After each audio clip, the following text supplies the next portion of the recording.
Jesus Reigns, യേശു വാഴുന്നു. വീണ്ടും നിങ്ങൾക്ക് ഈ ശുശ്രൂഷകളിലേക്ക് സ്വാഗതം. വചന കേൾവി നിങ്ങൾക്ക് അനുഗ്രഹപ്രദമായി തീരുന്നു എന്ന് ഞങ്ങൾ വിശ്വസിക്കുന്നു. യോഹന്നാൻ്റെ സുവിശേഷം ആസ്പദമാക്കിയാണ് ഈ ദിവസങ്ങളിൽ ഞാൻ നിങ്ങളോട് സംസാരിച്ചു കൊണ്ടിരിക്കുന്നത്. ഇന്ന് യോഹന്നാൻ്റെ സുവിശേഷം 12-ാമത്തെ അധ്യായം ആധാരമാക്കി ചില ആലോചനകൾ നിങ്ങളുമായി പങ്കുവയ്ക്കുവാൻ ആഗ്രഹിക്കുന്നു. ആലോചനകൾക്ക് കൊടുത്തിരിക്കുന്ന തലക്കെട്ട് സുഗന്ധം പരത്തുന്ന ആരാധന. ഈ അധ്യായത്തിൽ 2 ആരാധന നമുക്ക് കാണുവാൻ കഴിയുന്നുണ്ട്. യേശുവിൻ്റെ സന്നിധിയിൽ സമർപ്പിക്കപ്പെടുന്ന 2 ആരാധന. ആ ആരാധനയിൽ നിറഞ്ഞു നിൽക്കുന്ന സുഗന്ധം, സൗരഭ്യം, സുഗന്ധം പരത്തുന്ന ആരാധന ദൈവസന്നിധിയിൽ അർപ്പിക്കുവാൻ വിളിക്കപ്പെട്ടവരാണ് നാം ഓരോരുത്തരും. നമുക്കതിനുള്ള ബാധ്യതയുണ്ട്, നമുക്കതിനുള്ള ചുമതലയുണ്ട്. അത് നമ്മുടെ ദൗത്യമാണ്. ആരാധിക്കുവാൻ, ദൈവത്തെ ആരാധിക്കുവാൻ നാം വിളിക്കപ്പെട്ടിരിക്കുന്നു. ദൈവം ആരാധനയ്ക്ക് യോഗ്യനാകുന്നു. 11-ാമത്തെ അധ്യായത്തിൽ ലാസർ ഉയർത്തെഴുന്നേറ്റു. അത് വലിയൊരു സംഭവമാണ്, ഒരു ചരിത്ര സംഭവമാണ്. അതിനുശേഷം 12-ാമത്തെ അധ്യായത്തിൽ വീണ്ടും യേശു ബഥാനിയിൽ കടന്നു വരികയാണ്. ഉയർത്തെഴുന്നേറ്റ് ലാസറുണ്ട്, മറിയുണ്ട്, മാർത്തയുണ്ട്. ഒരു വലിയ വിരുന്നൊരുക്കുവാനിടയായി. യഹൂദന്മാർ പലരും വന്നിട്ടുണ്ട്.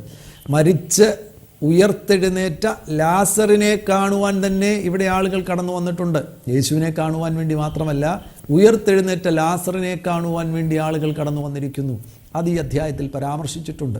അങ്ങനെയെങ്കിൽ ഒരു വലിയ അത്ഭുതം നടന്നു കഴിഞ്ഞാൽ ആ സംഭവം ദേശത്ത് പരക്കുവാനിടവരും. ആ അത്ഭുതത്തിൻ്റെ ഭാഗമായിരിക്കുന്നവരെയും കാണുവാൻ ആളുകൾ കടന്നു വരുവാനിടവരും.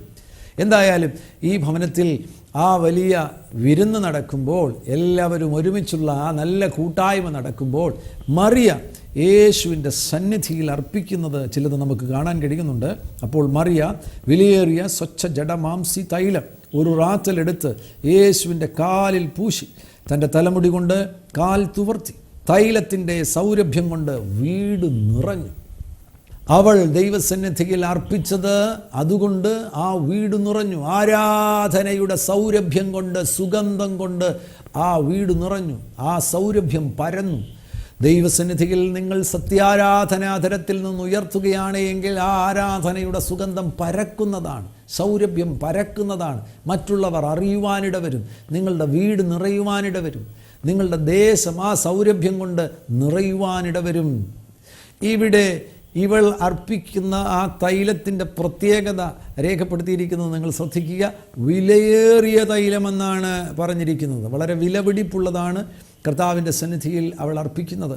ചിലരെയൊക്കെ നമുക്ക് കാണുവാൻ കഴിയുന്നുണ്ട്. അവർ ദൈവസന്നിധിയിൽ കർത്താവിനാൽ തന്നെ പ്രേരിതരായി കർത്താവിൻ്റെ സന്നിധിയിൽ അർപ്പിച്ചതൊക്കെയും ചിലതൊക്കെ വിലപിടിപ്പുള്ളതല്ലേ. 5 അപ്പവും 2 മീനുമുള്ള ആ ബാലകൻ, അവനെ സംബന്ധിച്ചിടത്തോളം ഏറ്റവും വിലയേറിയതാണ്. അവൻ്റെ ആ പ്രായത്തിൽ വിശപ്പ് പെട്ടെന്ന് വരുവാൻ സാധ്യതയുള്ള ആ ബാലകൻ, ദൂരെ നിന്ന് ആ യോഗത്തിന് കടന്നു വന്ന ബാലകൻ, അവനെ സംബന്ധിച്ചിടത്തോളം വളരെ വിലപിടിപ്പുള്ളതാണ് 5 അപ്പവും 2 മീനും. അത് കർത്താവിന് വേണ്ടി അവൻ സമർപ്പിച്ചത് ശ്രദ്ധിക്കുക. അതേപോലെയുള്ള ഒരു സമർപ്പണം നമ്മുടെ ഭാഗത്ത് നിന്ന് ഉണ്ടാകുമ്പോൾ അത് മുഖാന്തരമായി അത്ഭുതങ്ങൾ കർത്താവിന് ചെയ്യുവാൻ കഴിയും. നിങ്ങളെ തന്നെ യേശുവിന് കൊടുക്കുവാൻ നിങ്ങൾക്ക് കഴിയും. നിങ്ങളെ തന്നെ നിങ്ങൾ കൊടുക്കുകയാണ് എങ്കിൽ അത്ഭുതകരം. നിങ്ങളിലൂടെ സുഗന്ധം പരക്കുവാനിടവരും. ഈ അധ്യായത്തിൽ 12-ാമത്തെ അധ്യായത്തിൽ യേശു പറയുന്ന ഒരു പ്രസ്താവനയുണ്ട്. ഗോതമ്പ് മണി നിലത്ത് വീണ് ചാകുന്നില്ല എങ്കിൽ അത് തനിയേയിരിക്കും, ചത്തുവെങ്കിലോ വളരെ വിളവുണ്ടാകും. ചിലതൊക്കെ നിലത്ത് വീണ് ചാകുകയാണ് എങ്കിൽ പൊടുന്നനവേ ജനം വിചാരിക്കും, അയ്യോ അത് ചത്തുപോയല്ലോ, തീർന്നു പോയല്ലോ, ഇല്ലാതെയായി പോയല്ലോ. പക്ഷേ എന്താ, ചില മണിക്കൂറുകൾ കഴിയുമ്പോൾ, ചില ദിവസങ്ങൾ കഴിയുമ്പോൾ പരിണതഫലം നമുക്ക് കാണുവാൻ കഴിയും. ഒരു വലിയ വളർച്ച, ഒരു വലിയ പച്ചിപ്പ്, ഒരു വലിയ തഴപ്പ്. വിലയേറിയത് ചിലത് നിലത്ത് വീണ് ചാകുന്ന സന്ദർഭത്തിൽ അത് മുഖാന്തരമായിട്ട് വളരെ വിളവുണ്ടാകും. ഒരു ചെറിയ വിളവല്ല, വളരെ വിളവുണ്ടാകുമെന്നാണ് അവിടെ രേഖപ്പെടുത്തിയിരിക്കുന്നത്. കർത്താവ് ഈ ജീവിതവുമായിട്ടുള്ള ഒരു പ്രധാനപ്പെട്ട പ്രിൻസിപ്പിൾ അവിടെ പറഞ്ഞിട്ടുണ്ട്. അടുത്ത വാക്യത്തിൽ ഇങ്ങനെയാണ് പറഞ്ഞിരിക്കുന്നത്: തൻ്റെ ജീവനെ സ്നേഹിക്കുന്നവൻ അതിനെ കളയും, ഇഹലോകത്തിൽ തൻ്റെ ജീവനെ പകയ്ക്കുന്നവർ അതിനെ നിത്യ ജീവനായി സൂക്ഷിക്കും. നാം തന്നെ എനിക്കുള്ള ജീവനാണിത്, എൻ്റെ ശരീരമാണ്, എൻ്റെ പണമാണ്, ഞാൻ വിട്ടുതരികയില്ല എന്ന് പറഞ്ഞ് പിടിച്ചു വെച്ചുകൊണ്ടിരിക്കുകയാണെങ്കിൽ നീ അതിനെ കളയുവാനിട വരും. ഇതെല്ലാം മണ്ണും പുഴുവുമൊക്കെ തുരന്നെടുക്കുന്നതല്ലേ, ദ്രവിച്ചു പോകുന്നതല്ലേ, തുരുമ്പെടുക്കുന്നതല്ലേ, ഇതെല്ലാം നശിച്ചു പോകുവാനിട വരും. എന്നാൽ യേശു നിമിത്തം, ദൈവരാജ്യ നിമിത്തം ഇതൊക്കെ വിട്ടുകൊടുക്കുകയാണെങ്കിൽ വർധനവ് സംഭവിക്കുവാനിട വരും. 5 അപ്പവും 2 മീനും എന്ത് സംഭവിച്ചു? വർദ്ധിച്ചു. 5000 പേർ തിന്ന് തൃപ്തരാകുവാനിടയായി. ഡേവിഡ് ലിവിങ്സ്റ്റൻ്റെ ചരിത്രം നിങ്ങൾ കേട്ടിട്ടുണ്ടോ? ആഫ്രിക്കയിൽ കടന്നുപോയി സുവിശേഷം അറിയിച്ച ഡേവിഡ് ലിവിങ്സ്റ്റൺ തൻ്റെ യൗവന പ്രായത്തിൽ തൻ്റെ മെഡിക്കൽ വിദ്യാഭ്യാസം കഴിഞ്ഞപ്പോൾ ഇംഗ്ലണ്ടിൽ, താൻ ലണ്ടനിലായിരുന്നു. തനിക്ക് വേണമെങ്കിൽ നല്ല ഒരു ഡോക്ടറായി തീരുവാൻ കഴിയുമായിരുന്നു, ഒരു നല്ല ഹോസ്പിറ്റലിൽ തനിക്ക് ജോലി ചെയ്യാമായിരുന്നു, അല്ലെങ്കിൽ ഒരു നല്ല ക്ലിനിക്ക് തനിക്ക് തുടങ്ങാമായിരുന്നു.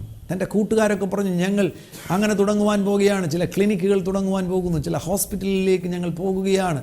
എന്നാൽ ഡേവിഡ് ലിവിങ്സ്റ്റന് മനസ്സിലായി, തന്നെക്കുറിച്ച് ദൈവത്തിന് മറ്റൊരു ഉദ്ദേശമാണുള്ളത്, തൻ്റെ മേലൊരു നിയോഗമുണ്ട്. ഇരുണ്ട ഭൂഖണ്ഡമെന്ന ആഫ്രിക്കയിലേക്ക് പോവുകയാണ് തൻ്റെ നിയോഗമെന്ന് മനസ്സിലാക്കിയാണ് ആ യൗവനക്കാരൻ തൻ്റെ ജീവൻ യേശുവിന് വേണ്ടി കൊടുത്തു. തൻ്റെ ജീവിതം വിട്ടുകൊടുത്തു. യേശുവെ അങ്ങെടുത്തു, അങ്ങ് ഈ ജീവിതത്തെ ഉപയോഗിച്ചു. വിട്ടുകൊടുത്തതിൻ്റെ പരിണിതഫലമായിട്ട് ഇരുണ്ട ഭൂഖണ്ഡത്തിൽ വെളിച്ചം വരുവാനിടയായി. യേശുവിനാലുള്ള വെളിച്ചം വരുവാനിടയായി. നിങ്ങൾക്കുള്ള നന്മകളെ ഒന്നും പിടിച്ചു വയ്ക്കരുത്, അതൊക്കെ വിട്ടുകൊടുക്കണം. യേശുവിന് വേണ്ടി വിട്ടുകൊടുക്കുകയാണെങ്കിൽ, നിങ്ങൾ അത് തുറന്നു കൊടുക്കുകയാണ് എങ്കിൽ അതിൽ കൂടെ വരുന്ന വലിയ വിളവ്, അതിൽ കൂടെ പരക്കുന്ന സുഗന്ധം, അതുകൊണ്ട് സമൂഹം അനുഗ്രഹിക്കപ്പെടുവാനിടവരും. സാമ്പത്തിക നന്മകൾ തന്നെ, സാമ്പത്തിക നന്മകളാൽ നിങ്ങൾ അനുഗ്രഹിക്കപ്പെട്ടുവെങ്കിൽ ദൈവരാജ്യ സംബന്ധമാകുന്ന വേലകൾക്ക് നിങ്ങൾ കൊടുക്കുവാൻ തയ്യാറാകണം. പലരും പിടിച്ചു വയ്ക്കുകയാണ്, സൂക്ഷിച്ചു വയ്ക്കുകയാണ്. അവർക്കും അനുഭവിക്കാൻ കഴിയുന്നില്ല. ഏതോ ബാങ്കോ ഏതെങ്കിലും വലിയ മുതലാളിമാരോ അവരുടെ ബിസിനസ്സിന് വേണ്ടി ഇവരുടെ നിക്ഷേപങ്ങൾ ഉപയോഗിക്കുകയാണ്. ഇവരിതെല്ലാം സൂക്ഷിച്ചു വെച്ച് 10, 60, 70 ആകുമ്പോൾ ഈ ലോകത്തിൽ നിന്ന് യാത്രയാകുന്നു, അപ്രത്യക്ഷമാകുന്നു. അങ്ങനെ സംഭവിക്കുവാനിടവരരുത്. നിങ്ങളുടെ നന്മകൾ യേശുവിന് വേണ്ടി വിട്ടുകൊടുക്കണം. നിങ്ങൾക്ക് ലഭ്യമായിരിക്കുന്ന സാമ്പത്തിക നന്മകളിൽ നിന്ന് ദൈവരാജ്യ വേലയ്ക്ക് വേണ്ടി നിങ്ങൾ കൊടുക്കുമ്പോൾ വർധനവുകൾ സംഭവിക്കുവാനിടവരും, വലിയ വിളവുണ്ടാകുവാനിടവരും, ദൈവരാജ്യം അതിനാൽ അനുഗ്രഹിക്കപ്പെടുവാനിടവരും. നോക്കുക, മറിയ ചെയ്യുന്നത് നിങ്ങൾ ശ്രദ്ധിക്കുക. മറിയ എന്താണ് ചെയ്യുന്നത്? അവളുടെ പക്കലുള്ളത് വിലയേറിയത് കർത്താവിന് വേണ്ടി കൊടുക്കുവാൻ തയ്യാറായി, കർത്താവിൻ്റെ കാലിൽ പൂശുവാൻ തയ്യാറായി. ആ മുറി മുഴുവൻ ആ സുഗന്ധം കൊണ്ട് പരന്നു, സുഗന്ധം കൊണ്ട് നിറയുവാനിടയായി. നിങ്ങൾ അധരം തുറന്ന് ദൈവത്തെ സ്തുതിക്കുമ്പോൾ ആ സ്തുതി മുഖാന്തരമായിട്ട് നിങ്ങളായിരിക്കുന്ന ഇടം നിറയുവാനിട വരട്ടെ. നിങ്ങളുടെ ശരീരത്തിൽ യേശുവിൻ നാമത്തിലൊരു സൗഖ്യം ലഭിക്കുമ്പോൾ ആ വാർത്ത മുഖാന്തരമായിട്ട് ദേശം ദൈവിക അത്ഭുതത്തിൻ്റെ സുഗന്ധം കൊണ്ട് നിറയുവാനിട വരട്ടെ. 2001 അരുണാചൽ പ്രദേശിൽ ഒരു അന്ധയാകുന്ന ബാലികയുടെ കണ്ണു തുറക്കുവാനിടയായി. 18 വർഷമായി അവൾ ജന്മനാ അന്ധയായിരുന്നു. അവളുടെ കണ്ണ് യേശു അത്ഭുതകരമായി തുറന്നു. നിങ്ങൾക്കറിയാമോ, ആരും അതിനെക്കുറിച്ച് ഒരു പ്രചാരവും നടത്തിയില്ല, പോസ്റ്റർ അടിച്ചില്ല, ഫോട്ടോ എങ്ങും പ്രചരിപ്പിച്ചില്ല. പക്ഷേ ചില ദിവസങ്ങൾക്കുള്ളിൽ ആ സ്റ്റേറ്റ് മുഴുവൻ ആ സംഭവം പരക്കുവാനിടയായി. മന്ദിരങ്ങളിൽ ആ സംഭവം എത്തിച്ചേരുവാനിടയായി. അങ്ങനെയാണ് സഭയിലേക്ക് ആളുകൾ ഓടിക്കൂടിയത്, രോഗികൾ ഓടിക്കൂടിയത്. അവർക്കെല്ലാം സൗഖ്യത്തിനു വേണ്ടി അവർ മനസ്സിലാക്കി, ഈ പെൺകുട്ടിയുടെ, ഈ ബാലികയുടെ കണ്ണു തുറന്നു എങ്കിൽ യേശു ഞങ്ങളെ സൗഖ്യമാക്കുവാൻ പ്രാപ്തിയുള്ളവനാണ്. ആളുകൾ ഓടിക്കൂടുവാനിടയായി. യേശുവിന് വേണ്ടി നിങ്ങളുടെ ജീവിതം സമർപ്പിക്കുകയാണെങ്കിൽ സുഗന്ധം പരക്കുവാനിടവരും. യേശുവിലൂടെ നിങ്ങളിലൊരു അത്ഭുതം സംഭവിക്കുകയാണെങ്കിൽ സുഗന്ധം പരക്കുവാനിടവരും. നിങ്ങളിലുള്ള വിശ്വാസം, ആ വിശ്വാസം മുഖാന്തരമായി സുഗന്ധം പരക്കുവാനിടവരും. 5 അപ്പവും 2 മീനും കൊടുത്ത ബാലകനെ പോലെ നിങ്ങൾക്കുള്ളത് കർത്താവിൻ്റെ വേലയ്ക്ക് വേണ്ടി നിങ്ങൾ കൊടുക്കുവാൻ തയ്യാറാകുകയാണെങ്കിൽ ആരാധനയുടെ സുഗന്ധം പരക്കുവാനിടവരും. നിങ്ങൾ ഉയർത്തുന്ന സ്തുതി സ്തോത്രങ്ങൾ അത് മുഖാന്തരമായി സുഗന്ധം പരക്കുവാനിടവരും. സുഗന്ധം പരത്തുന്ന ആരാധന നമുക്ക് ഈ അധ്യായത്തിൽ കാണുവാൻ കഴിയുന്നു. അതോടൊന്നിച്ച് തന്നെ മറ്റൊരു സംഭവം കൂടെ നമുക്ക് ഈ അധ്യായത്തിൽ കാണുവാൻ കഴിയുന്നുണ്ട്. ഇത് പിസഹയുടെ ചില ദിവസങ്ങൾക്ക് മുന്നമേയാണ് യേശു ബഥാനിയിൽ കടന്നു വന്നത്. അതിന് ശേഷമായിട്ട് പെസഹയിൽ സംഭവിക്കുന്നത്, യേശുവിൻ്റെ ക്രൂശീകരണത്തിന് മുൻപുള്ള വ്യാഴാഴ്ച, അത് പെസഹ വ്യാഴാഴ്ച എന്നറിയപ്പെടുന്നുവല്ലോ. ആ പെസഹയിൽ സംഭവിച്ചതും ഇവിടെ രേഖപ്പെടുത്തിയിട്ടുണ്ട്. ഇവിടെ ലാസറിനെ കുറിച്ചുള്ള വാർത്ത എല്ലായിടങ്ങളിലും പരന്നു. ലാസറിനെയും കാണുവാൻ ആളുകൾ കടന്നു വന്നു. രസകരമാകുന്ന ചില സംഭവങ്ങൾ ഈ അധ്യായത്തിൽ രേഖപ്പെടുത്തിയിട്ടുണ്ട്. അതുകൊണ്ട് മതവിരോധികൾ അവർ ചിന്തിക്കുകയാണ്, അങ്ങനെയെങ്കിൽ ലാസറിനെ കൊന്നുകളയാം. നോക്കുക, മതവിരോധത്തിൻ്റെ ഭീകരത നിങ്ങൾ ശ്രദ്ധിക്കുക. അവരെന്താ പറയുന്നത്? ലാസർ മുഖാന്തരമായ ആളുകൾ യേശുവിനെ കാണുവാൻ വരുന്നു എങ്കിൽ അവരുടെ നിലനിൽപ്പിന് ഒരു ഭീഷണിയായി, ആ ഭീഷണിക്ക് കാരണമായിരിക്കുന്ന ലാസറിനെ കൊന്നുകളയാം. ആരാണ് ലാസർ? മരിച്ച് 4 ദിവസം കഴിഞ്ഞവനാണ്. അവനാണ് യേശുവിൻ നാമത്തിൽ ഉയർത്തെഴുന്നേൽക്കുവാനിടയായത്. ആ ഒരു വലിയ അത്ഭുതത്തിൻ്റെ പരിണിത ഫലമായിട്ട് ഇവരെല്ലാവരും യേശുവിൽ കടന്നു വിശ്വസിക്കേണ്ടതല്ലേ? അവരുടെ ഹൃദയങ്ങൾ തുറക്കപ്പെടേണ്ടതല്ലേ? അങ്ങനെ സംഭവിച്ചില്ല. എല്ലാവരുടെയും ഹൃദയം തുറക്കപ്പെടണമെന്നില്ല. എല്ലാവരും ഈ വചനം കേട്ട് വിശ്വസിക്കണമെന്നില്ല. വിരോധികളായി തീരുവാൻ സാധ്യതയുള്ളവരുണ്ട്. അവരെന്താ ചെയ്യുന്നത്? അവർ പറയുന്നു, ലാസറിനെ കൊന്നുകളയാം. അതിന് ശേഷമാണ് അടുത്ത ദിവസങ്ങളിൽ വീണ്ടും ഒരു വലിയ ആരാധന, പെസഹയുടെ വ്യാഴാഴ്ച ഒരു വലിയ ആരാധന വീണ്ടും ഉയരുകയാണ്. പെസഹ വ്യാഴാഴ്ച വന്ന സന്ദർഭത്തിൽ യേശു കഴുതപ്പുറത്ത് യാത്ര ചെയ്യുമ്പോൾ ആളുകളെല്ലാം ഈന്തപ്പനയുടെ കുരുത്തോലകൾ എടുത്തും കൊണ്ട് അവനെ എതിരേൽപ്പാൻ ചെന്നു. ഹോശന്ന, ഇസ്രായേലിൻ്റെ രാജാവായി കർത്താവിൻ്റെ നാമത്തിൽ വരുന്നവൻ വാഴ്ത്തപ്പെട്ടവനെന്ന് പറഞ്ഞു. ഒരു വലിയ ആരാധന ഉയരുകയാണ്. സമൂഹം മുഴുവൻ, യേശുവിൽ വിശ്വസിച്ചവർ മുഴുവനും വഴിയരികിൽ നിന്നുകൊണ്ട് പരസ്യമായി യേശുവിനെ ആരാധിക്കുകയാണ്. ആ ആരാധനയിൽ ഉയരുന്ന ശബ്ദങ്ങൾ ശ്രദ്ധിച്ചോ? ഹോശന്ന. ഹോശന്ന എന്ന വാക്കിൻ്റെ അർത്ഥം കർത്താവ് രക്ഷിക്കുന്നു. Lord saves. കർത്താവ് രക്ഷിക്കുന്നവനാണ്. ഹോശന്ന, അവിടുന്ന് രക്ഷിക്കുവാൻ പ്രാപ്തിയുള്ളവനാണ്. അവിടുന്ന് രക്ഷകനാണ്, കർത്താവാണ്. ഹോശന്ന, ഇസ്രായേലിൻ്റെ രാജാവായി വരുന്നവൻ വാഴ്ത്തപ്പെട്ടവൻ. മശിഹയെ പ്രതീക്ഷിച്ചാണല്ലോ ഈ യഹൂദന്മാരെല്ലാം കാത്തിരുന്നത്. ഇതാ വിശ്വസിച്ചവർക്ക് മനസ്സിലായി ആരാണ് യേശു. യേശു ക്രിസ്തുവാണ്, അഭിഷക്തനാണ്, ഇസ്രായേലിൻ്റെ രാജാവാണ്. യേശു രാജാതി രാജാവാകുന്നു, യേശു കർത്താതി കർത്താവാകുന്നു. ആ ബോധ്യത്തിൽ നിന്നാണ്, ആ വെളിപ്പാടിൽ നിന്നാണ് അവർ വിളിച്ചു പറഞ്ഞത്, ഹോശന്ന, ഇസ്രായേലിൻ്റെ രാജാവായി വരുന്നവൻ വാഴ്ത്തപ്പെട്ടവൻ. ആരാധന ശബ്ദം, ഉയർന്ന ആരാധന അവിടെ ഉയരുന്നു. അപ്പോൾ യഥാർത്ഥത്തിൽ ആരാധന നമ്മുടെ ജീവിതം തന്നെ ആരാധനയായി തീരും. നമുക്ക് നമ്മുടെ പ്രവർത്തികൾ, നമുക്കുള്ള നന്മകൾ, ഇതൊക്കെ ആരാധനയുടെ ഭാഗമായി യേശുവിൻ്റെ സന്നിധിയിൽ സമർപ്പിക്കുവാൻ കഴിയും. അതുമാത്രമല്ല, വാ തുറന്ന് നമുക്ക് യേശുവിനെ സ്തുതിക്കുവാൻ കഴിയും. ഹല്ലേലൂയ പറയുവാൻ കഴിയും. സ്തോത്രം എന്ന ശബ്ദം ഉയർത്തുവാൻ കഴിയും. ഹല്ലേലൂയ എന്ന വാക്കിൻ്റെ അർത്ഥം പ്രൈസ് ദ ലോർഡ്, ദൈവത്തിന് സ്തോത്രം. ഹലാൽ ആൻ യഹോവ, യഹോവയ്ക്ക് സ്തുതി അർപ്പിക്കുക എന്നതിൽ നിന്നാണ് ഹല്ലേലൂയ എന്ന വാക്ക് വരുന്നത്. നിങ്ങൾക്ക് ഹല്ലേലൂയ എന്ന ശബ്ദം ഉയർത്തുവാൻ കഴിയും. സ്തോത്രം എന്ന ശബ്ദം ഉയർത്തുവാൻ കഴിയും. നന്ദി യേശുവേ എന്ന് നിങ്ങൾക്ക് പറയുവാൻ കഴിയും. വാ തുറന്ന് പറയണം. ഹൃദയത്തിൽ മാത്രം ഇരുന്നാൽ പോരാ. വാ തുറന്ന് നിങ്ങൾ ദൈവത്തെ സ്തുതിക്കുമ്പോൾ അതിൽ ദൈവശക്തി പുറപ്പെടുവാനിടവരും. 8-ാം സങ്കീർത്തനത്തിൽ കർത്താവ് ഒരു കാര്യം പറയുന്നുണ്ട്. ശിശുക്കളുടെയും മുല കുടിക്കുന്നവരുടെയും വായിൽ ബലം നിയമിച്ചിരിക്കുന്നു. ബലം എന്ന് പറയുന്നത് യഥാർത്ഥത്തിൽ സ്തുതിയാണ്. വായിൽ നിന്ന് പുറപ്പെടുന്ന ശക്തി ഏതാണ്? വായിൽ നിന്ന് പുറപ്പെടുന്ന ബലം ഏതാണ്? ബലമെന്ന് പറയുന്നത് സ്തുതിയാണ്. സ്തുതിയിൽ ശക്തിയുണ്ട്. യേശു പറഞ്ഞു, ഇവർ ആരാധിച്ചില്ലെങ്കിൽ, ഇവർ സ്തുതിച്ചില്ലെന്നുണ്ടെങ്കിൽ ഈ കല്ലുകളിൽ നിന്ന് അബ്രഹാമിൻ്റെ സന്തതികൾ എഴുന്നേറ്റ് വരുവാൻ ഇടവരും. അവർ ദൈവത്തെ സ്തുതിക്കുവാൻ ഇടവരും. പ്രിയമുള്ളവരെ, നാമൊക്കെയും ജാതികളായിരുന്നവർ, ഇസ്രായേൽ പൗരത്വത്തിൽ ഭാഗമാകാതിരുന്നവർ, ജനനം കൊണ്ട് ഇസ്രായേൽ പൗരന്മാരല്ലാത്തവർ, നമുക്കൊക്കെയും അബ്രഹാമിൻ്റെ സന്തതികളായി തീരുവാൻ, ആത്മിക സന്തതികളായി തീരുവാനുള്ള ഭാഗ്യമാണ് ലഭിച്ചിരിക്കുന്നത്. നമ്മുടെ വായും ദൈവം തുറന്നിരിക്കുകയാണ്. ആരെ സ്തുതിക്കുവാൻ? യേശുവിനെ സ്തുതിക്കുവാൻ. ബാലകന്മാർ ഉയർത്തുന്ന ശബ്ദത്തിൻ്റെ വിശദീകരണം യേശു പറയുവാനിടയായി. അവരുടെ വായിൽ നിന്ന് പുറപ്പെടുന്ന സ്തുതി എന്ന് പറയുന്നത് ദൈവശക്തിയുടെ അടയാളമാണ്. ദൈവസ്തുതിക്കകത്തടങ്ങിയിരിക്കുന്ന ദൈവശക്തിയുണ്ട്. നിങ്ങൾ ദൈവത്തെ സ്തുതിക്കുന്ന സന്ദർഭത്തിൽ ആ സ്തുതി കേവലം ശബ്ദമായിട്ട് അവസാനിക്കുകയില്ല, ഒരു ബഹളമായി അവസാനിക്കുകയില്ല. അതിനകത്ത് അടങ്ങിയിരിക്കുന്ന ശക്തിയുണ്ട്. ആ ശക്തി ഏത് ശക്തിയാണ്? ദൈവത്തിൻ്റെ ശക്തിയാണ്. ആ ശക്തിയുടെ പ്രത്യേകത എന്താണ്? അമാനുഷിക ശക്തിയാണ്. ആ ശക്തി എവിടെ നിന്ന് പുറപ്പെടുന്നതാണ്? സ്വർഗത്തിൽ നിന്ന്, ദൈവത്തിൽ നിന്ന് പുറപ്പെടുന്ന ശക്തിയാണ്. ആ ശക്തിയുടെ പ്രത്യേകത എന്താണ്?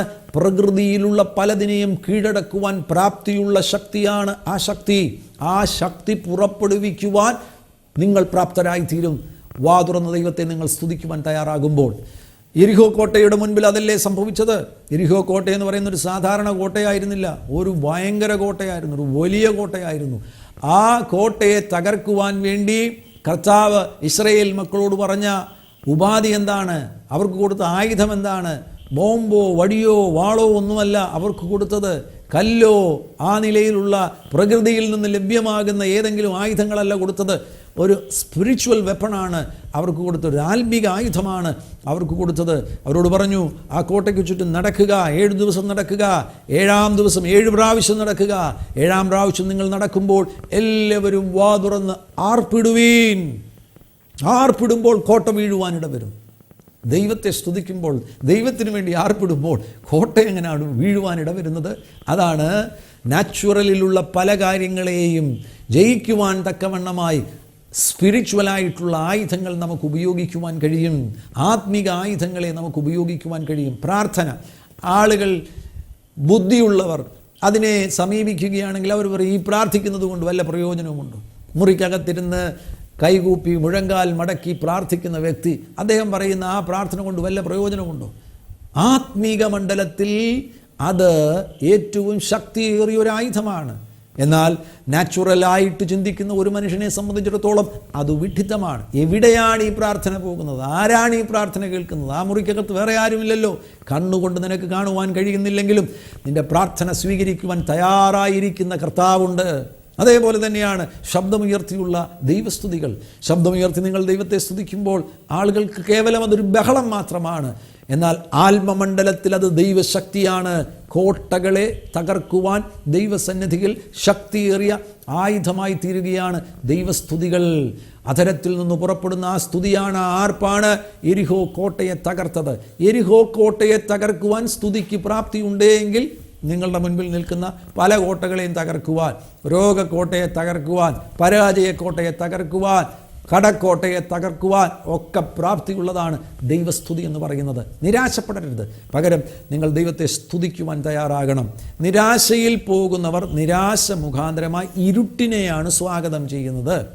ഇരുട്ട് നിരാശയുമായി വളരെ ബന്ധപ്പെട്ടിരിക്കുന്നു. ഇരുട്ടിനെ തകർത്ത് പ്രകാശത്തെ വരുത്തുവാൻ നിങ്ങൾ ആഗ്രഹിക്കുന്നുവെങ്കിൽ അതിനുള്ള നല്ല ഒരു ഉപാധിയാണ് സ്തുതിക്കുവാൻ തയ്യാറാകുക. സ്തുതിയുടെ പ്രത്യേകത, ആ സ്തുതി വെളിച്ചമാണ്. യെശയ്യാ പ്രവാചകന്റെ പുസ്തകം 61-ാമത്തെ അധ്യായം 3-ാം വാക്യത്തിൽ നമുക്ക് കാണുവാൻ കഴിയുന്നുണ്ട്. വിഷണ്ണ മനസ്സിനു പകരം സ്തുതി എന്ന മേലാടയാണ് കർത്താവ് കൊടുക്കുന്നത്. നിരാശയുള്ള മനസ്സിന് പകരം സ്തുതി എന്ന മേലാട. നിങ്ങൾ നിരാശപ്പെട്ടിരിക്കുന്ന സന്ദർഭത്തിൽ ചാടി എഴുന്നേറ്റ് കൈ ഉയർത്തി ദൈവത്തെ സ്തുതിക്കുവാൻ തയ്യാറാകുകയാണെങ്കിൽ സ്തുതി പ്രകാശഗോളമാകുന്നു.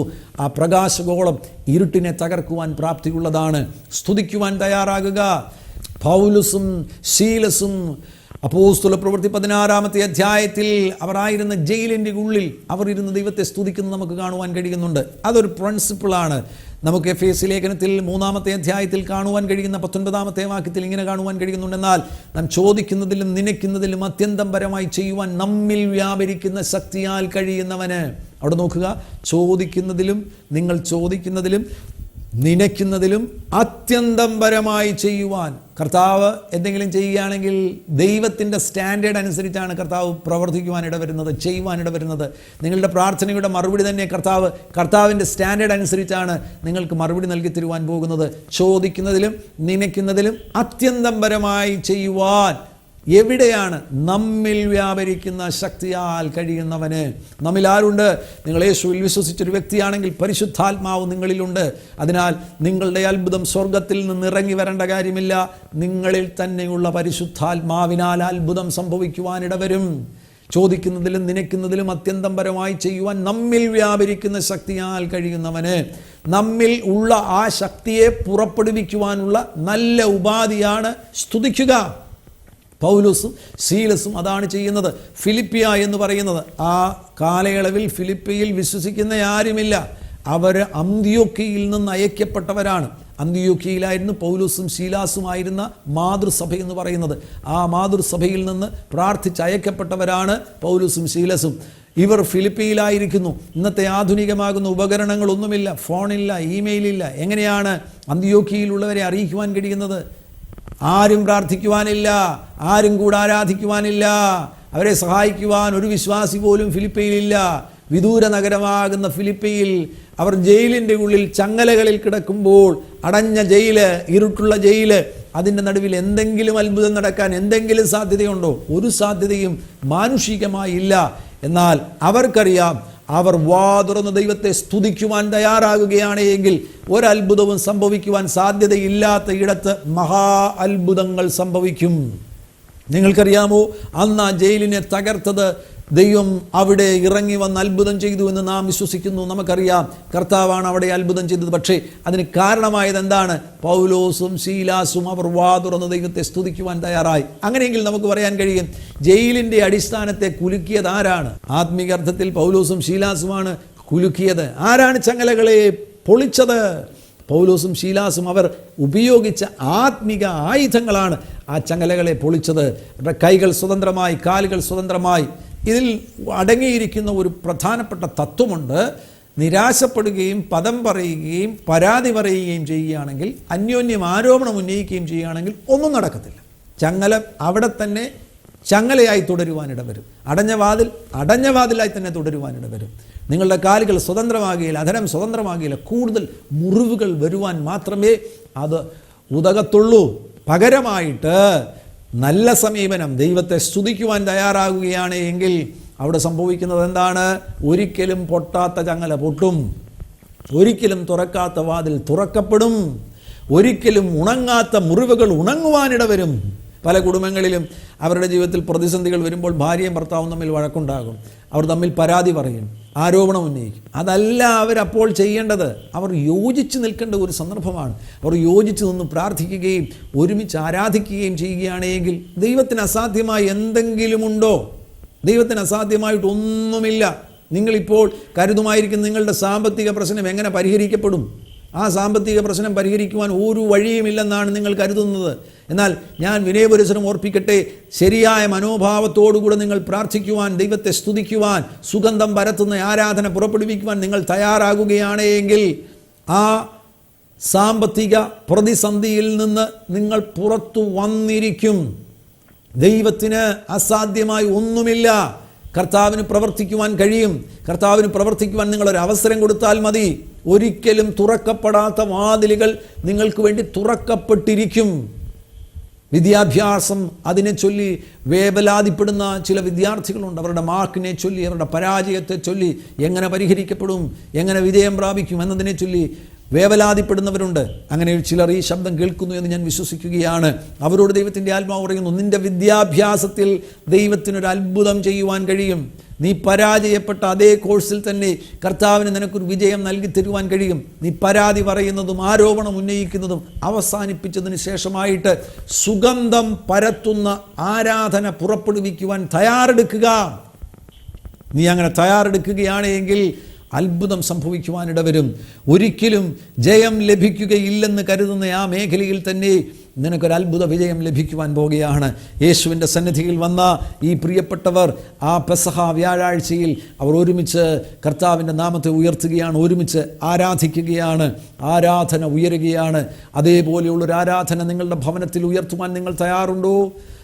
നിങ്ങളുടെ സ്ഥാപനങ്ങളിൽ, നിങ്ങളുടെ ബിസിനസ്സുകളുടെ മധ്യേ നിങ്ങൾക്ക് അങ്ങനെ ഒരു ആരാധന ഉയർത്തുവാൻ നിങ്ങൾ തയ്യാറെടുക്കുന്നുവോ? നിങ്ങൾ തയ്യാറുണ്ടോ? അങ്ങനെ നിങ്ങൾ തയ്യാറെടുക്കുകയാണെങ്കിൽ, നിങ്ങൾ തയ്യാറാകുകയാണ് എങ്കിൽ ഒരത്ഭുതം സംഭവിക്കുവാൻ പോകുന്നു. കർത്താവിന് ആ ഇടത്ത് വെളിപ്പെടുന്ന സുഗന്ധത്തെ പരത്തുവാൻ കഴിയും. പലയിടങ്ങളെയും കർത്താവിന് നിറയ്ക്കുവാൻ കഴിയും. അവിടുന്ന് ഈ ആരാധനയിൽ നിന്ന് പുറപ്പെടുന്ന സുഗന്ധം കൊണ്ട് നിറയ്ക്കുക മാത്രമല്ല, പലതിനെയും നിറയ്ക്കുവാൻ പോകുകയാണ്. നിൻ്റെ ശൂന്യമാകുന്ന പേഴ്സിനെ കർത്താവ് നിറയ്ക്കുവാൻ പോകുന്നു. നിൻ്റെ ജീവിതത്തിൽ തകർന്ന അവസ്ഥകൾ തുടരുകയില്ല. അതിന് പകരമായിട്ട് ആ ശൂന്യതകളുടെ നടുവിൽ നിറവുകളെ അയക്കുവാൻ കർത്താവ് പ്രാപ്തിയുള്ളവനാണ്. നിങ്ങൾ ചേർന്ന് ദൈവത്തെ സ്തുതിക്കുവാൻ വേണ്ടി ഒരുമിച്ച് വരികയാണെങ്കിൽ, സുഗന്ധം പരത്തുന്ന ആരാധന ഉയർത്തുവാൻ നിങ്ങൾ തയ്യാറാകുകയാണ് എങ്കിൽ ഒരിക്കലും മാറിപ്പോകാത്ത രോഗബാധകൾ നിങ്ങളെ വിട്ടുപോകുമെന്ന് ഞാൻ ഉറപ്പായിട്ടും പറയുന്നു. ആ രോഗക്കിടക്കയിൽ നിങ്ങൾ തുടരേണ്ടതായിട്ട് വരില്ല. ആ രോഗക്കിടക്കയിൽ കിടന്നുകൊണ്ട് വിശ്വസിച്ച് ദൈവത്തെ സ്തുതിക്കുക. ഒരല്പം വേദന കുറയുമ്പോൾ അതിന് നന്ദി പറഞ്ഞ് ദൈവത്തെ സ്തുതിക്കുക. വീണ്ടും അത് കൂടുതൽ സൗഖ്യമായി വ്യാപരിക്കുമ്പോൾ സ്തുതിക്കുക. ആ കിടക്കയിൽ നിന്ന് നിങ്ങൾ ചാടി എഴുന്നേൽക്കുവാൻ ഇടവരും. അങ്ങനെയുള്ള അത്ഭുതങ്ങൾ ചെയ്യുവാൻ കർത്താവ് തയ്യാറെടുത്തിരിക്കുകയാണ്. പത്മോസ് ദ്വീപിലായിരിക്കുന്ന യോഹന്നാനെ ശ്രദ്ധിക്കുക. എത്ര പരാതി പറയുവാനുള്ളൊരു സാധ്യതയുള്ള ഇടമാണ് പത്മോസ് ദ്വീപ് എന്ന് പറയുന്നത്. എന്നാൽ അവിടെയാണ് യോഹന്നാൻ കർത്തൃ ദിവസത്തിൽ ആത്മവിവശതയിലായത്. ആത്മാവിൽ നിറഞ്ഞ് ദൈവത്തെ സ്തുതിക്കുകയാണ്. ഒരു സാധ്യതയും ഇല്ലാത്ത ഇടത്ത് വെച്ച് യോഹന്നാൻ തേജസ്കരിക്കപ്പെട്ട യേശുവിനെ കണ്ടു. നിങ്ങൾക്കറിയാമോ, ഈ യോഹന്നാൻ തന്നെ യേശു ഭൂമിയിലായിരുന്ന സന്ദർഭത്തിൽ പരസ്യ ശുശ്രൂഷ കാലത്ത് യേശുവിൻ്റെ മാറോട് ചേർന്ന് കിടന്നവനാണ് യോഹന്നാൻ. ആ യോഹന്നാൻ ഇപ്പോൾ വൃദ്ധനായിരിക്കുന്നു. താൻ ഏകാന്തതയിൽ പത്മോസ് ദ്വീപിലായിരിക്കുകയാണ്. അവിടെ യേശുവിനെ കാണുവാൻ എന്തെങ്കിലും സാധ്യതയുണ്ടോ? ആരാധിക്കുന്നവൻ്റെ മുൻപിൽ യേശു പ്രത്യക്ഷനാകും. കർത്തൃദിവസത്തിൽ പ്രതിസന്ധിയുടെ നടുവിൽ പരാതി പറഞ്ഞുകൊണ്ട് വെറുതെ ഇരിക്കാതെ ദൈവത്തെ സ്തുതിക്കുവാൻ നീ തയ്യാറാകുകയാണെങ്കിൽ തേജസ്കരിക്കപ്പെട്ട യേശുവാണ് നിന്റെ മുൻപിൽ പ്രത്യക്ഷനാകുവാൻ പോകുന്നത്. യേശുവിന് എന്താ പറയുവാനുള്ളത്? ഞാൻ മരിച്ചവനായിരുന്നു, എന്നാൽ ഇതാ ഞാൻ എന്നേക്കും ജീവിക്കുന്നു. മരണത്തിൻ്റെയും പാതാളത്തിൻ്റെയും താക്കോൽ എൻ്റെ കയ്യിൽ ഉണ്ട്. എന്താണ് അതിൻ്റെ അർത്ഥം? നീ ഇപ്പോൾ നേരിടുന്ന സകലവിധമാകുന്ന പ്രതിസന്ധികളെയും കീഴ്പ്പെടുത്തുവാൻ പ്രാപ്തിയുള്ളവനായി, സകലത്തിൻ്റെ മേലും അധികാരമുള്ളവനായി, താക്കോലുള്ളവനായി യേശുവിൻ നിനക്ക് വേണ്ടി നിൽക്കുകയാണ്. ഒന്നിനും ചലിക്കുവാൻ കഴിയത്തില്ല. സകലവും യേശുവിൻ്റെ കാൽക്കീഴയാണ്. രോഗമാകട്ടെ, മരണമാകട്ടെ, പാതാളമാകട്ടെ, പിശാചാകട്ടെ, പിശാചിൻ്റെ സംഘമാകട്ടെ, സകലതും യേശുവിൻ്റെ കാൽക്കീഴയാണ്. യേശുവിൻ്റെ കാൽക്കീഴയാകുന്നതിനാൽ, അധികാരം യേശുവിനുള്ളതിനാൽ അവിടെ യോഹന്നാനെ ശ്രദ്ധിക്കുക. യോഹന്നാൻ യേശുവിൻ്റെ കാൽപാദത്തിൽ മരിച്ചവനെ പോലെ വീഴുകയാണ്. ഇതേ യോഹന്നാൻ യേശു ഭൂമിയിലായിരുന്നപ്പോൾ പരസ്യ ശുശ്രൂഷ കാലത്ത് യേശുവിൻ്റെ മാറോട് ചാരിയവനാണ്. എന്നാൽ തേജസ്സോടുകൂടെ യേശുവിനെ കണ്ടു കഴിഞ്ഞപ്പോൾ യേശുവിൻ്റെ കാൽക്കൽ മരിച്ചവനെ പോലെ വീഴുകയാണ്. അഥവാ അവൻ ഉയർത്തിയ ആരാധനയുടെ പരിണിത ഫലമായിട്ട് എന്താണ് സംഭവിച്ചത്? ഒരു വലിയ ദർശനം, ഒരു വലിയ വെളിപ്പാട്, യേശുവിൻ്റെ സാന്നിധ്യം, യേശുവിൻ്റെ സാമീപ്യം, യേശുവിൻ്റെ കരസ്പർശനം, യേശുവിൻ്റെ അധരത്തിൽ നിന്ന് പുറപ്പെടുന്ന ദിവ്യ വചനങ്ങൾ, അത് തന്നെ നിങ്ങളുടെ ജീവിതത്തിലും സംഭവിക്കുവാൻ പോകുകയാണ്. നിങ്ങൾ ഈ പ്രതിസന്ധിയുടെ നടുവിൽ പതറിപ്പോകാതെ, തകർന്നു പോകാതെ ആരാധന ഉയർത്തുവാൻ നിങ്ങൾ തയ്യാറാകുകയാണെങ്കിൽ യേശു തന്നെ വാ തുറന്ന് നിങ്ങൾക്ക് വേണ്ടി സംസാരിക്കുവാൻ പോകുകയാണ്. നിങ്ങളോട് പറയാൻ പോകുകയാണ്, നിങ്ങൾ ഇവിടം കൊണ്ട് അവസാനിക്കുകയില്ല, ഞാൻ ഒരു ഉയർത്തെഴുന്നേൽപ്പിനെ നൽകി തരുവാൻ പോകുകയാണ്. ദർശനത്തിൻ്റെ വാതിലുകൾ നിനക്ക് വേണ്ടി ഞാൻ തുറക്കുവാൻ പോകുകയാണ്. അവധി വെച്ചിരിക്കുന്നതിനെയെല്ലാം ഞാൻ സമാപ്തിയിലേക്ക് കൊണ്ടുവരികയാണ്, സാധ്യമാക്കി തീർക്കുകയാണ്. അത് കേൾക്കുവാൻ നിങ്ങൾ തയ്യാറെടുക്കുന്നുവോ? യേശുവിനോട് നമുക്ക് ഒരുമിച്ച് പ്രാർത്ഥിക്കാം. കർത്താവ് ഒരു അത്ഭുതം നിങ്ങൾക്ക് വേണ്ടി ചെയ്യുവാൻ പോകുകയാണ്. അവിടുത്തെ സൗഖ്യമാക്കുന്ന കരം ഇപ്പോൾ നിങ്ങളുടെ മേൽ വെളിപ്പെടുവാൻ പോകുന്നു. എന്നോട് ചേർന്ന് പ്രാർത്ഥിക്കുക. യേശു ക്രിസ്തുവുമായി വ്യക്തിപരമാകുന്ന ബന്ധമില്ലാത്തവർ ഇത് കേൾക്കുന്നുവെങ്കിൽ ഇപ്പോൾ തന്നെ യേശുവിന് വേണ്ടി നിങ്ങളുടെ ഹൃദയങ്ങളെ തുറന്നു കൊടുക്കുക. യേശുവേ എന്ന് വിളിക്കുക, അവനെ സ്വീകരിക്കുക. അത്ഭുതങ്ങൾ നിങ്ങളിൽ സംഭവിക്കുവാൻ പോകുന്നു. ചേർന്ന് പ്രാർത്ഥിക്കുക. പിതാവേ, യേശുവിൻ നാമത്തിൽ ഈ പ്രിയപ്പെട്ടവർക്ക് വേണ്ടി പ്രാർത്ഥിക്കുന്നു. അങ്ങനെ അത്ഭുതം ചെയ്യുന്ന സ്നേഹത്തിനായി സ്തോത്രം ചെയ്യുന്നവരുടെ അധരം തുറന്നു വരട്ടെ. സുഗന്ധം പരത്തുന്ന ആരാധന അവരിൽ നിന്ന് പുറപ്പെടട്ടെ. യേശുവിൻ നാമത്തിൽ അവർ ദൈവത്തെ സ്തുതിച്ചുകൊണ്ടിരിക്കുമ്പോൾ തന്നെ രോഗക്കിടക്ക വിട്ട് എഴുന്നേൽക്കുവാൻ ഇടവരട്ടെ. യേശുവിന് അധികാരമുള്ള നാമത്തിൽ ഇപ്പോൾ തന്നെ സൗഖ്യം വ്യാപരിക്കട്ടെ. ആശുപത്രിയിലായിരിക്കുന്നവർ സൗഖ്യം പ്രാപിക്കട്ടെ. കിടക്കയിലായിരിക്കുന്നവർ ചാടി എഴുന്നേൽക്കുവാൻ ഇടവരട്ടെ. ഓപ്പറേഷന് വിധിക്കപ്പെട്ടവർ യേശുവിൻ നാമത്തിൽ ആ ഓപ്പറേഷൻ ക്യാൻസൽ ആകട്ടെ. ആ രോഗബാധ അവിടെ ഇല്ല എന്നത് അടുത്ത എക്സാമിനേഷനിൽ വെളിപ്പെടുവാൻ ഇടവരട്ടെ. അടുത്ത പരിശോധനയിൽ വെളിപ്പെടുവാൻ ഇടവരട്ടെ. യേശു ക്രിസ്തുവിന് അധികാരമുള്ള നാമത്തിൽ ഇപ്പോൾ തന്നെ രോഗികൾ സൗഖ്യമാകട്ടെ. കർത്താവിൻ്റെ അത്ഭുതകരം, ആണിപ്പഴുതുള്ള കരം അവരുടെ മേൽ വെളിപ്പെടുന്നതിനായി സ്തോത്രം ചെയ്യുന്നു. അത്ഭുത വിടുതലുകൾ, അത്ഭുത സൗഖ്യം അങ്ങ് അയക്കുന്നതിനായി സ്തോത്രം ചെയ്യുന്നു. യേശു ക്രിസ്തുവിന് അധികാരമുള്ള നാമത്തിൽ ഇപ്പോൾ നിന്റെ സൗഖ്യത്തെ നീ സ്വീകരിക്കുക. കർത്താവ് ചെയ്യുന്ന സ്നേഹത്തിനായി സ്തോത്രം. സകലത്തിലും അങ്ങയുടെ നാമം മഹത്വമെടുക്കുവാനിട വരട്ടെ. യേശുവിൻ നാമത്തിൽ തന്നെ ആമേൻ. കർത്താവ് നിങ്ങൾക്ക് വേണ്ടി വലിയ കാര്യങ്ങൾ ചെയ്തിരിക്കുന്നുവെന്ന് ഞാൻ ഉറപ്പായി വിശ്വസിക്കുകയാണ്. അത്ഭുത സൗഖ്യങ്ങൾ നടന്നിരിക്കുകയാണ്. ആരാധിക്കുവാൻ നിങ്ങൾ മടി കാണിക്കരുത്. വാതുറന്ന് ദൈവത്തെ സ്തുതിക്കുവാൻ നിങ്ങൾ തയ്യാറാകണം. മാത്രവുമല്ല, നിങ്ങൾക്കുണ്ടായ അത്ഭുതങ്ങൾ ഞങ്ങളെ വിളിച്ചറിയിക്കണം. അത് മുഖാന്തരമായി കർത്താവിൻ്റെ നാമം മഹിമപ്പെടുവാനിട വരും. God bless you. ആമേൻ.